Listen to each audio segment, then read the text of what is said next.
نحمده ونصلی علی رسول الکریم۔ میرے محترم دوستوں اور بزرگوں، اللہ رب العزت کی ذات بہت بڑی، وہ خالق ہے، مالک ہے، رازق ہے، رب ہے۔ ساری کی ساری کائنات کو بنانے والے بھی اللہ پاک اور ساری کی ساری کائنات کو چلانے والے بھی اللہ پاک۔ کائنات کا ایک ایک ذرہ، پانی کی ایک ایک بوند، درخت کا ایک ایک پتا جس طرح پیدا ہونے میں اللہ پاک کے حکم کا محتاج ہے، ایسے ہی استعمال ہونے میں بھی اللہ پاک کے حکم کا محتاج ہے۔ یہ کائنات خود نہیں بنی بلکہ اللہ نے بنائی ہے، اور یہ خود بخود نہیں چل رہی۔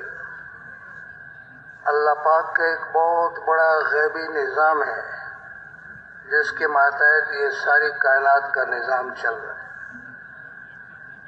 ساری کی ساری مخلوق اللہ کی محتاج، اور اللہ رب العزت کی ذات ساری مخلوق سے بے نیاز۔ ایک ہے ظاہرہ نظام جو ہمیں آنکھ سے نظر آتا ہے، میاں بیوی سے اولاد نظر آ رہی ہے، زمین سے غلہ نظر آ رہا ہے، دکان، تجارت، ملازمت، اس سے روزی نظر آ رہی ہے، بادلوں سے بارش نظر آ رہی ہے۔ یہ ایک ظاہرہ نظام ہے، یہ حقیقی نظام نہیں ہے۔ حقیقی نظام وہ نظام ہے جو اللہ پاک کا براہ راست نظام ہے، جو آنکھوں سے اوجھل ہے۔ میاں بیوی ہیں، اولاد نہیں ہے، ایک شادی، دو شادی، تین شادی، چار شادی، اولاد کا نام و نشان نہیں ہے۔ زمین ہے لیکن غلہ نہیں ہے، بادل ہیں لیکن بارش نہیں ہے۔ ہمارے کوئٹہ میں بادل آتے ہیں، جھوم کے چلے جاتے ہیں، ایک قطرہ پانی کا نہیں برستا۔ تو یہ سارے ہمارے برتن ہیں، ان میں ڈالنے والی ذات کون ہے؟ اللہ کی ذات ہے۔ تو اللہ رب العزت کرنے میں ساری مخلوق سے بے نیاز ہے۔ جب چاہیں، جیسا چاہیں، جس طرح چاہیں وہ کر دیں، ان کے ارادے کا نام وجود ہے۔ پیدائش پہ آ جائیں تو بغیر ماں باپ کے پیدا کر دیں۔ آدم علیہ السلام کی نہ ماں ہے اور نہ آدم علیہ السلام کا باپ ہے، اور پھر پیدائش کے اوپر آ جائے تو مرد کے اندر سے عورت کو پیدا فرما دیں۔ حالانکہ بچے عورتیں پیدا کرتی ہیں، لیکن ہماری دادی جان کو اللہ رب العزت نے آدم علیہ السلام کی پسلی سے پیدا فرما دی۔ اور ہماری دادی جان جو پیدا ہوئی، کہتے کپڑوں کے ساتھ پیدا ہوئی۔ عورت کو اللہ پاک نے چھپا کے رکھا ہوا ہے۔ یہ چھپانے کی چیز ہے، دکھانے کی چیز نہیں ہے۔ آج ساری دنیا الا ماشاءاللہ، آج ساری دنیا اس کوشش میں لگی ہوئی ہے کہ عورت کو بے حیا بنا دیا جائے، کیونکہ یہ شیطان کا بہت بڑا جال ہے۔ یہ تو کچھ ملک بچے ہوئے ہیں، ہم اس پر بڑا شکر ادا کریں۔ کچھ ملک والوں نے قانون بنایا ہوا ہے اور کپڑے کی مقدار مقرر کی ہے کہ اس سے زیادہ کپڑا بدن پر نہیں رکھ سکتی۔ اور ابھی مشورے میں، وہاں گورنمنٹ کے مشورے میں ایک ملک والے آئے، ان کے آنسو جاری تھے۔ وہ کہنے لگے ہمارے ملک والوں نے حکم دے دیا کوئی عورت پردہ نہیں کر سکتی۔ اب ہماری مستورات نے وقت بھی لگائے ہوئے ہیں، وہ برقعے بھی پہنتی ہیں، تو اب ہمارا کیا ہو؟ تو میرے عزیزوں اور بزرگوں، جتنے بھی انبیاء علیہ السلام دنیا میں تشریف لائے، ان سب کا پہلا کام اللہ کی بڑائی کو بیان کرنا، اللہ پاک کی صفات کو بیان کرنا، اللہ پاک کے کمالات کو بیان کرنا، اللہ پاک کی جنت کو بیان کرنا، اللہ کی دوزخ کو بیان کرنا، اللہ کے فرشتوں کو بیان کرنا. کیونکہ لوگ اللہ کو نہیں جانتے، مال والوں کو جانتے ہیں، عہدے والوں کو جانتے ہیں، زمینداروں کو جانتے ہیں، باغ والوں کو جانتے ہیں، لیکن اللہ کو نہیں جانتے. تو انبیاء علیہ السلام اپنی امت کو اللہ کا تعارف کراتے ہیں کہ ایک ایسی پیاری ذات ہے، ایسی مقدس ذات ہے، وہ تم سے کچھ بھی نہیں چاہتی. اللہ پاک صرف یہ چاہتے ہیں کہ وہ میرے بندے، میں نے تجھے انسان بنایا ہے تو تو انسان بن کر زندگی گزار. تو خلقت بیدی ہے، احسن تقویم ہے، ساری مخلوق کے اندر حسین ترین جو مخلوق ہے وہ انسان ہے. تو جانوروں کی طرح زندگی کیوں گزارتا ہے؟ کیوں قتل و غارت کر رہا ہے؟ کیوں جو ہے ایک دوسرے سے جھگڑے کر رہا ہے؟ کیوں ایک دوسرے کا ناجائز مال کھا رہا ہے؟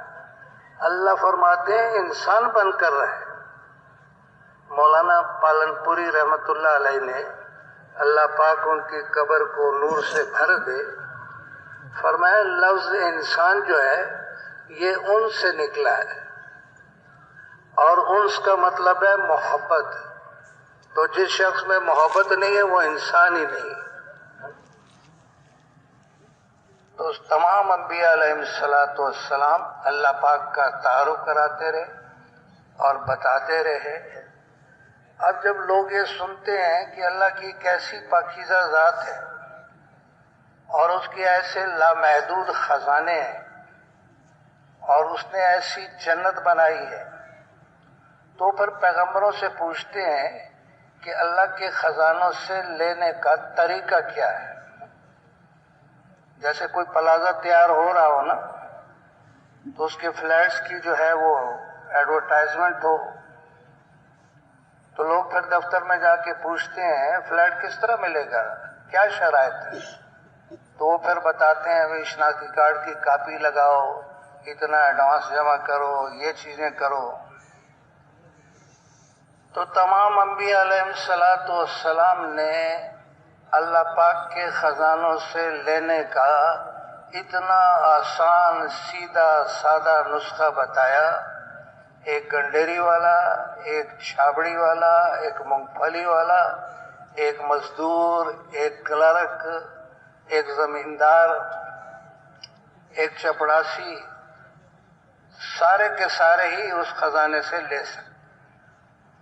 عورت بھی اس خزانے سے لے سکتی ہے، مرد بھی لے سکتا ہے، گورا بھی لے سکتا ہے، کالا بھی لے سکتا ہے، جوان بھی لے سکتا ہے، بوڑھا بھی لے سکتا ہے، مریض بھی لے سکتا ہے، تندرست بھی لے سکتا ہے. اور ان کا کیا ہے؟ ایمان لے آؤ اور اعمال صالح کرو، بس چھٹی. ایمان لانا کوئی مشکل بات نہیں ہے. 7 باتوں پر جو ایمان لانا ہے، آخرت پر، جنت پر، دوزخ پر، مرنے کے بعد اٹھنے پر، فرشتوں پر، اللہ کی وحدانیت پر، کوئی مشکل کام نہیں ہے. اور اعمال صالح کرنا بالکل آسان ہے. نماز پڑھنا بالکل آسان، روزہ رکھنا بالکل آسان، مالداروں کے لیے حج کرنا بالکل آسان، زکوٰۃ دینا بالکل آسان، نیکی کرنا بالکل آسان، برائی کرنا مشکل. تو تمام انبیاء علیہ السلام نے یہ سادہ اور آسان نسخہ کامیابی کا بتایا کہ اس پر جنہوں نے عمل کیا اللہ پاک نے ان کو کامیابی مرمت فرمائی. بی بی مریم علیہ السلام جیسی پاکیزہ عورت نے اس نسخے کو استعمال کیا تو اللہ پاک نے اس کو اتنا اونچا کیا، اتنا اونچا کیا کہ پوری کی پوری ایک سورت قرآن پاک میں بی بی مریم کے نام سے نازل فرما. اور لقمان حکیم رحمت اللہ علیہ جیسے کالے انسان نے اس نسخے کو استعمال کیا، اللہ پاک نے ان کو اتنا اونچا کیا کہ پوری کی پوری ایک سورت قرآن پاک میں نازل فرمائی. وہ اپنے معصوم بچے سے میٹھی میٹھی باتیں کر رہے ہیں. یا بنیا اقیم الصلاۃ، یا بنیا وامر بالمعروف ونہی عن المنکر. وہ باتیں اللہ پاک کو ایسی پسند آ رہی ہے، اللہ پاک اس کو قرآن میں نقل کر. بلال حبشی رضی اللہ تعالیٰ عنہ نے اس نسخے کو استعمال کیا تو حضور علیہ الصلوۃ والسلام کے دربار میں مؤذن بن گئے. ابو ہریرہ رضی اللہ تعالیٰ عنہ جیسے فاقہ کش نے، غریب آدمی نے اس نسخے کو استعمال کیا تو وہ شیخ الحدیث بن گئے. اور عبد الرحمن بن عوف رضی اللہ تعالیٰ عنہ جیسے بین الاقوامی تاجر نے اس نسخے کو استعمال کیا تو دنیا میں خوشخبریاں مل گئی، جنت کا ٹھکانہ. تو میرے عزیزوں اور بزرگوں، دین پر چلنا انتہائی آسان. حضور علیہ الصلوۃ والسلام کا جب دنیا میں ظہور ہوا، یہ روحانی چاند جب زمین پر اترا تو فرماتے ہیں کہ اس وقت میں ساری دنیا کے بادشاہوں کے تخت الٹے ہوئے پڑے تھے. اللہ پاک نے دکھایا کہ اب تمہاری نہیں چلے گی، اب میرے پیغمبر کی چلے گی، ساری دنیا میں اس کی چلے گی. تو حضور علیہ الصلوۃ والسلام کچھ بڑے ہوئے تو آس پاس جو دیکھا تو لوگوں کی عجیب زندگی ہو رہی ہے، قتل و غارت ہو رہی ہے، پریشانیاں ہو رہی ہیں، نہ کسی کی جان محفوظ ہے، نہ مال محفوظ ہے، نہ عزت محفوظ. معصوم بچیوں کو زندہ درگور کیا جا رہا ہے، حاجیوں کے قافلے وہ لٹ کر جا رہے ہیں. پیغمبر کی یہ صفت ہوتی ہے، اس کے مزاج میں یہ بات شروع سے ہی ہوتی ہے، اس کو برائیاں اچھی نہیں لگتی، نیکیوں سے محبت ہوتی ہے. یہ نہیں کہ جب پیغمبر کو تاج نبوت پہنایا جاتا ہے پھر اسے برائیوں سے نفرت ہوتی ہے اور نیکیوں سے محبت ہوتی ہے. نہیں، شروع سے ہی پیدائشی طور پر انبیاء علیہ الصلوۃ والسلام کو برائی اچھی نہیں لگتی، گناہوں سے نفرت ہوتی ہے، ظلم سے نفرت ہوتی ہے اور اچھائیوں سے محبت ہوتی ہے. پھر جب بڑے ہو گئے تو پھر فکر میں اور اضافہ ہو گیا، پریشانی اور بڑھ گئی. کھانا پانی ساتھ لے کے غاروں میں چلے جاتے، بیٹھے رہتے، روتے رہتے کہ یا اللہ تو نے ان کو انسان بنایا ہے اور یہ زندگی گزار رہے ہیں جانوروں جیسی. جب رونے کی حد ہو گئی تو پھر اللہ رب العزت نے تاج نبوت پہنایا اور ارشاد فرمایا، پیارے نبی اب غاروں میں بیٹھنے کا دور گزر گیا، اب آپ لوگوں کے سمندر میں گھس جائیں اور اپنے رب کی بڑائی کو بیان کریں. گھر تشریف لائے تو بڑی پریشانی کا عالم تھا، بدن پر کپ کپی ہو رہی تھی، بخار سا ہو رہا تھا، گھبراہٹ ہو رہی تھی. ہماری اماں جان سے کہا، زملونی زملونی، دسرونی، مجھے چادر اڑا دو، مجھے سردی لگ رہی ہے، کپ کپی ہو رہی ہے، میرے لیے بستر بچھا دو. اماں جان نے بستر بچھایا، حضور پاک صلی اللہ علیہ وسلم کو لٹایا. وہ بھی بڑی پریشان ہوگی کہ پتہ نہیں آج میرے شوہر کو کیا ہو گیا ہے. تو اس وقت میں ایک بزرگ ہستی تھی ورقہ بن نوفل، وہ ان کے چچا زاد بھائی تھے. وہ ان کے پاس چلی گئی اور جا کے سارا ماجرا سنایا کہ میرا شوہر ایسے پریشان ہے، اس کی عجیب حالت ہو رہی ہے. اور یہ ورقہ بن نوفل بہت ضعیف شخصیت تھے. عمر ان کی 90 سال سے اوپر تھی، پلکیں ان کی گر چکی تھی. جب کسی سے بات کرتے تو آنکھ کو پلک کو انگلی سے پکڑ کے کھول کے پھر اسے دیکھتے پھر بات کرتے. اور تورات کے یہ بہت بڑے عالم تھے. جب انہوں نے سارا قصہ سنا تو اس نے کہا، بہن مبارک ہو، تیرا شوہر تو اللہ کا پیغمبر ہے، اس میں گھبرانے کی کوئی بات نہیں. لیکن ایک بات سن، ایک وقت ایسا آئے گا کہ اس کی قوم اس کو شہر چھوڑنے پر مجبور کرے گی، اور اگر میں زندہ رہا تو میں بھرپور ساتھ دوں. تو حضور علیہ السلام نے ہماری اماں جان کو دعوت دی بقول مفتی زین العابدین صاحب رحمۃ اللہ علیہ کے کہ یہاں دعوت کا بول ختم ہوا اور ہماری اماں جان نے اسلام قبول کر لیا. درمیان میں 1 سیکنڈ کا فاصلہ. اہل مکہ کو جمع کیا اور ان سے ارشاد فرمایا میں نے تمہارے اندر 40 سال گزارے ہیں، بتاؤ تم نے مجھے کیسا پایا؟ تو اہل مکہ نے کیا کہا؟ آپ امین ہیں، آپ صدیق ہیں، آپ شریف ہیں، آپ حیادار ہیں. علماء کرام فرماتے ہیں کہ حضور علیہ السلام کی آنکھوں میں ایسا حیا تھا کہ عرب کی کواری نوجوان دوشیزہ کی آنکھوں میں ایسا حیا نہیں تھا جیسا حضور پاک صلی اللہ علیہ وسلم کی آنکھوں میں حیا تھا. تو حضور علیہ السلام نے ارشاد فرمایا یا ایھا الناس قولوا لا الہ الا اللہ تفلحوا. اے دنیا بھر کے انسان، سامنے بیٹھے ہوئے ہیں مکے والے، اور پکارا حضور صلی اللہ علیہ وسلم نے قیامت تک کے آخری انسان، کیونکہ حضور علیہ السلام صرف کسی قوم کے لیے نبی بنا کر نہیں بھیجے گئے، کسی علاقے کے لیے نبی بنا کر نہیں بھیجے گئے، کسی زمانے کے لیے نبی بنا کر نہیں بھیجے گئے، کسی ملک کے لیے نبی بنا کر نہیں بھیجے گئے، سارے عالم کے لیے اور قیامت تک کے انسانوں کے لیے نبی بنا کر بھیجے گئے. تو پہلے ہی دن سے پوری امت کو لیا، پوری امت کو. یہ قوم جو ہے نا، قوم یہ ہے پھول، اور امت جو ہے وہ گلدستہ ہے.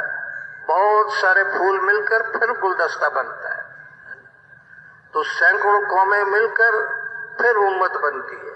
تو حضور علیہ السلام نے پہلی دن سے جو محنت شروع فرمائی وہ امت بنے کی محنت شروع فرمائی. اگر کسی کو یقین نہ آئے تو حرمین شریفین میں جا کر دیکھ لے کہ حضور صلی اللہ علیہ وسلم نے قوم بنائی ہے یا امت بنائی ہے. دنیا بھر کی قومیں حرمین شریفین میں آپ کو ملیں. تو حضور علیہ السلام نے دعوت کا عمل شروع کیا، اور جو ہے مکی زندگی کے اندر ایمان لانا اتنا مشکل تھا جیسا اپنے آپ کو جلتے ہوئے تندور میں پھینکتے. جو ایمان لے آتا تھا مصیبتوں کے پہاڑ اس پر ٹوٹ پڑتے. بلال حبشی رضی اللہ تعالیٰ عنہ کو گرم ریت پر گھسیٹا جا رہا ہے، آل یاسر کو ستایا جا رہا ہے، حضور صلی اللہ علیہ وسلم کی کمر مبارک پر اوجری رکھی جا رہی ہے، راستے میں کانٹے بچھائے جا رہے ہیں، طرح طرح کی تکلیفیں جو ہے وہ پہنچتی تھی. اور وہاں سے اللہ پاک کا کیا حکم تھا؟ بدلہ نہیں لینا، مقابلہ نہیں کرنا، ہاتھ باندھ کے رکھو، کفو ایدیکم، صبر کرو صبر کرو صبر کرو. تو یہ دعوت کا عمل جو ہے وہ شروع ہو گیا. اور پھر حضور پاک صلی اللہ علیہ وسلم کی زبان عطر سے حدیث کی شکل میں موتی، جواہر، لال اور یاقوت نکلتے. صحابہ کرام ان کو غور سے سنتے، آپس میں اس کو دہراتے اور پھر اس کو پھیلاتے، اور حضور پاک صلی اللہ علیہ وسلم کی دین کی باتوں پر عمل کرتے اور اللہ کی یاد کرتے. جو قرآن پاک حضور صلی اللہ علیہ وسلم سے سنا ہوتا پھر رات کو تہجد میں اٹھ کر اللہ پاک کو سناتے. تو دعوت کا عمل، تعلیم اور تعلم کا عمل، ذکر و عبادت کا عمل اور خدمت کا عمل مکی زندگی میں چل پڑا، لیکن چھپ چھپ کے، ڈر ڈر کے، خوف کے ساتھ یہ عمل ہو رہا. اور پھر جب اللہ پاک کی طرف سے حکم ہوا ہجرت کا تو حضور علیہ الصلوۃ والسلام نے صحابہ کے ساتھ ہجرت فرمائی۔ اس سے پہلے ایک جماعت مدینہ منورہ بھیج دی جنہوں نے ماحول بنایا۔ حضور صلی اللہ علیہ وسلم تشریف لائے تو مسجد نبوی کی تعمیر شروع کی۔ مسجد نبوی کیا تھی؟ صحابہ کرام پتھر ڈھو کر لے آئے، مٹی کا گارا بنا دیا، اور جن انصار کے کھجوروں کے باغ تھے وہ ٹہنیاں کاٹ کے لے آئے، تنے کاٹ کے لے آئے۔ مستورات کو پتہ چلا کہ مسجد تعمیر ہو رہی ہے، انہوں نے پیغام بھیجوایا کہ اللہ کے رسول ہم بھی اس کار خیر میں حصہ لینا چاہتی ہیں۔ تو حضور علیہ الصلوۃ والسلام نے اجازت مرمت فرما دی۔ تو صحابیات جو تھی وہ بھی رات کو عشاء کے بعد وہ بھی کام میں حصہ ڈال دیتی، پتھر اٹھا کے لے آتی، مٹی اکٹھی کر دیتی، تو مسجد تعمیر ہو گئی۔ اور یہ چاروں اعمال کھلم کھلا شروع ہو۔ 9 سال تک صحابہ کرام اس مسجد میں اندھیرے میں نماز پڑھتے، جبکہ دین کی روشنی، اسلام کی روشنی، اس کی کرنیں جو ہیں مشرق، مغرب اور شمال اور جنوب میں پہنچ رہی تھی۔ علاقوں کے علاقوں سے لوگ اسلام قبول کرتے اور پھر مدینہ منورہ دین سیکھنے کے لیے آتے۔ 9 سال کے بعد ایک شخص دور کے علاقے کا رہنے والا ہے، وہ مدینہ منورہ تشریف لایا۔ وہ اپنے ساتھ لالٹین لے کر آیا تھا۔ اس نے جو دیکھا مسجد نبوی میں صحابہ کرام اندھیرے میں نماز پڑھ رہے، اس نے چراغ جلا دیا۔ صبح کو جو پیارے پیغمبر صلی اللہ علیہ وسلم نماز کے لیے تشریف لائے تو دیکھا روشنی ہے۔ صحابہ کرام سے ارشاد فرمایا یہ روشنی کس نے کی؟ بتایا گیا کہ ایک شخص دور کا رہنے والا ہے، تمیم داری رضی اللہ تعالیٰ عنہ اس کا نام ہے، وہ اپنے ساتھ لالٹین لایا ہے اور اس نے جلا دی ہے۔ فرمایا اسے پیش کرو، بلاؤ اسے بلایا گیا تو حضور علیہ الصلوۃ والسلام نے پوچھا یہ چراغ تم نے جلایا ہے؟ اس نے کہا جی ہاں میں نے جلایا ہے۔ پیارے نبی اتنا خوش ہوئے، فرمایا اگر میری بیٹی ہوتی میں تیرے نکاح میں دے دیتا، تو نے اللہ کے گھر کو روشن کیا ہے، اتنا بڑا کام تو نے کیا۔ تو یہ چاروں اعمال جو ہے وہ شروع ہو گئے، اسلام ترقی کرنے لگا اور صحابہ کرام کی تعداد بڑھنے شروع ہو گئی، آس پاس کے علاقوں سے لوگ آنا شروع ہو گئے۔ کفار مکہ کو جب یہ پتہ چلا کہ ہم تو اس سوچ میں تھے کہ مسلمانوں کو نیست و نابود کریں گے، ختم کریں گے، اور یہ مدینہ منورہ میں جا کے پھل پھول رہے ہیں، چنانچہ وہ سر جوڑ کر بیٹھے کہ کیا کیا جائے۔ تو ان کے مشورے میں یہ طے پایا کہ ایک لشکر تیار کیا جائے، قافلہ تیار کیا جائے، تجارتی قافلہ ہو، یہ شام کی طرف جائے اور وہاں سے مال خریدے اور بیچے اور خوب مال کمائے، اور اس مال سے پھر ہم تیر و تفنگ خریدیں گے، تلواریں اور نیزے خریدیں گے، ڈھالیں خریدیں گے اور مدینہ منور پر حملہ کریں گے اور مسلمانوں کو ختم کریں گے۔ یہ اسکیم تھی۔ چنانچہ بقول مفتی اعظم پاکستان مفتی شفیع صاحب کے کہ 262 کلو سونے کی مقدار کے برابر یہ رقم جو ہے وہ جمع ہوگی۔ آج کل کے حساب کے مطابق 52 کروڑ روپیہ ہر عورت نے، ہر مرد نے، ہر جوان نے، ہر بوڑھے نے اس میں حصہ ڈال دیا اور قافلہ تیار ہو گیا۔ ابو سفیان کو اس کا سالار مقرر کیا گیا، 50 آدمی ان کے ساتھ کر دیے، یہ قافلہ روانہ ہو گیا۔ حضور علیہ الصلوۃ والسلام کو اطلاع ہوئی کہ یہ قافلہ ہے، یہ سکیم ہے اور مسلمانوں کے نیست و نابود کرنے کا یہ سوچ رہے ہیں۔ تو حضور علیہ الصلوۃ والسلام نے صحابہ سے ارشاد فرمایا کہ یہ قافلہ بچ کے نہ جائے، یہ مسلمانوں کے خلاف ایک بہت بڑی سازش ہے۔ صحابہ کرام نے عرض کیا کہ یا رسول اللہ ہم تیار ہیں، آپ جیسا حکم فرمائیں۔ وہاں ابو سفیان کو اطلاع ہو گئی کہ حضور صلی اللہ علیہ وسلم صحابہ کرام ہمارا راستہ روک کے بیٹھے۔ اس نے ایک بڑے مکار دغاباز شخص کو 2000 روپے رشوت دے کے اور اس کو تیار کیا کہ تم مکے میں جا کے اطلاع دو کہ ہمارا قافلہ جو ہے وہ خطرے میں ہے۔ وہ ایسا چالاک آدمی تھا، اس نے کیا کیا، اونٹ کا کچاوا جو ہے وہ الٹا کر کے رکھ دیا اور کرتا آگے سے پھاڑ دیا، اونٹنی کی ناک جو ہے اس کو کاٹ دیا، اس سے خون بہنا شروع ہو گیا۔ یہ عرب کے دستور میں ایک بہت بڑے خطرے کی گھنٹی تھی۔ جیسے اللہ نہ کرے بھی کراچی پہ انڈیا حملہ کر رہے تو ہمارے فوج والے سائرن بجائیں گے کہ ابھی اپنی جانوں کو بچاؤ، بچوں کو بچاؤ، مالوں کو بچاؤ، حملہ ہو گیا ہے، بمباری شروع ہو گئی۔ اس حالت میں جب وہ مکے میں داخل ہوا تو مکے والوں کی چیخیں نکل گئی، عورتیں تک چیخ و پکار کرتی ہوئی باہر نکل آئیں، کیا ہوا؟ تو اس نے کہا کہ تمہارا مال بھی گیا اور تمہارے آدمی بھی گئے۔ پھر ایک جنگی لشکر تیار ہوا مقابلے کے لیے، ابو جہل کی سرکردگی میں 1000 کا لشکر تیار ہوا، تیر و تفنگ کے ساتھ، کھانے پینے سامان کے ساتھ اور لونڈیوں اور عورتوں کے ساتھ، یہ قافلہ یہاں سے چل۔ اب حضور علیہ السلام کو اطلاع ہوئی، تیاری تو کی ہوئی تھی قافلے کو روکنے کے لیے اور ادھر سے ایک لشکر ابھی آ رہا ہے۔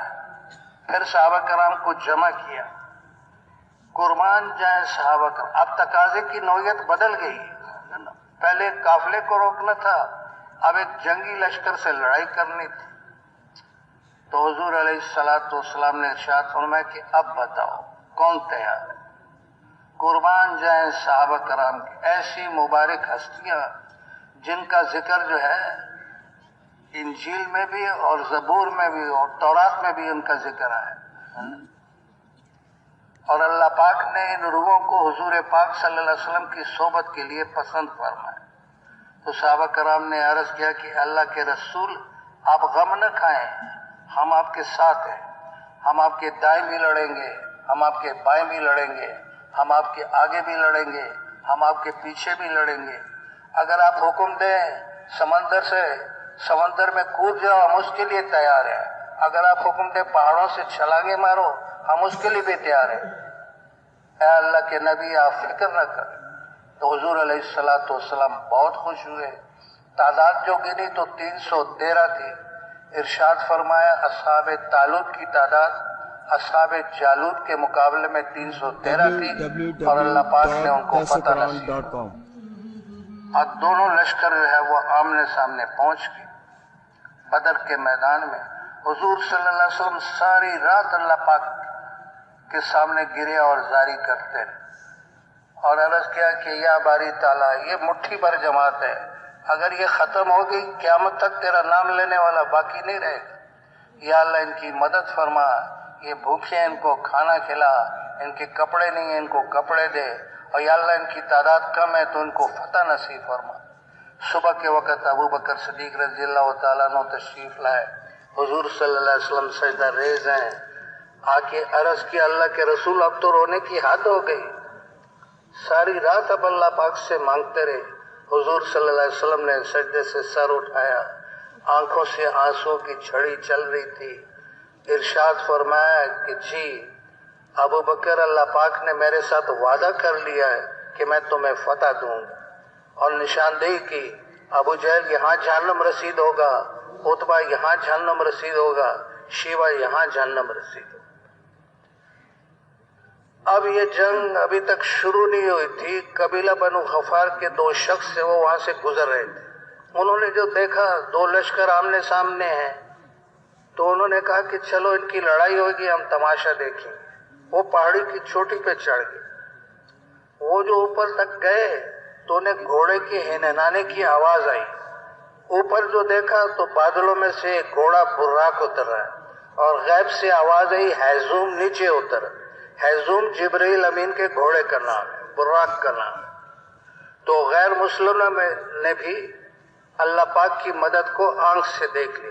ایک کا تو دل پھٹ گیا، وہ تو وہیں ڈھیر ہو گیا، دوسرے نے اپنے آپ کو بچایا، بعد میں وہ ایمان بھی لیا۔ اب دونوں لشکر آمنے سامنے، اور یہ دنیا کی عجیب ترین جنگ ہے۔ ایک طرف ایک بھائی ہے، دوسری طرف دوسرا بھائی ہے، ایک طرف ماموں ہے، ایک طرف بھانجا ہے، ایک طرف باپ ہے، ایک طرف بیٹا ہے، قبیلہ قبیلے سے لڑ رہا ہے، رشتہ دار سے لڑ رہا ہے۔ یہ غیروں کے ساتھ لڑنا آسان ہے، اپنوں سے لڑنا یہ بڑا مشکل ہوتا ہے۔ ہمارے کوئٹے میں ایک بہت بڑے سردار تھے قبائلی، اور وزیر لگے ہوئے تھے، اور ان کا سیکٹری جو تھا ایک سید، تبلیغ میں وقت بھی لگا ہوا تھا ان کا۔ اتوار کے دن ان کو فون آیا کہ شاہ صاحب میں گاڑی بھیج رہا ہوں، جلدی سے آپ بنگلے پر آ جائیں۔ انہوں نے کہا جی آج اتوار کا دن ہے، ہماری بھی ضرورتیں ہوتی ہے، دفتر تو بند ہے، ایسا کیا ایمرجنسی کوئی ہو گئی؟ اس نے کہا دفتر کا کام نہیں ہے، میرا بیٹا کلاشنکوف لے کے چھت پہ کھڑا ہے مجھے مارنے کے لیے، اور آپ آلے رسول ہو، آپ کی وہ بڑی عزت کرتے ہیں، آپ آ کے اس کو سمجھاؤ۔ اب میں تو سردار ہوں، وزیر بھی ہوں، ابھی پولیس کو ٹیلی فون کر دوں گا، وہ اٹھا کے جیل میں ڈال دیں گے، پھر چھڑانا بھی مجھے ہی پڑے گا، ہے نا؟ تو اپنوں سے لڑنا مشکل ہے۔ تو اس جنگ کے اندر حضرت عمر رضی اللہ تعالیٰ عنہ نے اپنے سگے ماموں کو اپنے ہاتھ سے جہنم رسید کی۔ ابو عبیدہ صحابی رسول ہیں، بن جراح، وہ کافروں کی طرف سے اس نے حملہ کیا، باپ نے حملہ کیا، انہوں نے بچایا، پھر حملہ کیا، پھر بچایا۔ تیسری دفعہ جو باپ نے تلوار اٹھائی، انہوں نے کھینچ کے تلوار ماری، باپ کی گردن وہ جا پڑی۔ ابو بکر صدیق رضی اللہ تعالیٰ عنہ کا بیٹا ان کے مقابلے پر آ گیا، بعد میں یہ ایمان لے آیا تھا، تو عرض کرنے لگا کہ ابا حضور بدر میں آپ میرے ٹھیک نشانے پر آ گئے تھے، اور اگر میں چاہتا تو آپ کو قتل کر سکتا تھا، لیکن میں نے باپ سمجھ کر چھوڑ دیا۔ تو ابو بکر صدیق رضی اللہ تعالیٰ عنہ نے ارشاد فرمایا مفہوم کہ اگر تو میرے نشانے پہ آ جاتا میں نے تیرے ٹکڑے ٹکڑے کر دینے تھے، کہ میرے سامنے بیٹا نہیں تھا بلکہ اللہ کا دشمن اور اللہ کا رسول کا دشمن تھا۔ تو اللہ پاک نے فتح نصیب فرمائی، 70 کفار مکہ بڑے بڑے سردار وہ جہنم رسید ہو گئے۔ اب صحابہ کرام نے پوچھا کہ ان کا کیا کریں، کفن دفن تو ہے نہیں۔ تو حضور علیہ السلام نے ارشاد فرمایا ان کو گھسیٹ کر اندھا کنواں ہے اس کے اندر پھینک دو۔ صحابہ نے گھسیٹ کر اس کنویں کے اندر پھینک دیا۔ جب حضور صلی اللہ علیہ وسلم کا لشکر واپس ہوا تو حضور صلی اللہ علیہ وسلم کنویں کے قریب جب گزرے کھڑے ہو گئے اور اس کنویں پر نگاہ ڈالی، آنکھوں میں آنسو آ گئے، اور کنویں والوں کو مخاطب کیا مفہوم، اس ظالموں تم نے کیا کیا؟ تم میری اپنی قوم کے آدمی تھے، میرے رشتہ دار تھے، میں نے تمہیں کہا کہ میں اللہ کا رسول ہوں، تم نے انکار کر دیا۔ میں نے کہا میرے اوپر وحی کا نزول ہوتا ہے، تم نے انکار کر دیا۔ اور میں نے کہا کہ اللہ وحدہ لا شریک ہے، تم نے انکار کر دیا، اب تمہارا کیا حال ہے؟ صحابہ کرام حیران کہ حضور صلی اللہ علیہ وسلم مردوں سے باتیں کر رہے، عمر رضی اللہ تعالیٰ عنہ دیکھ رہے، عرض کیا اللہ کے رسول آپ مردوں سے باتیں کر رہے، یہ آپ کی بات کو سنتے ہیں؟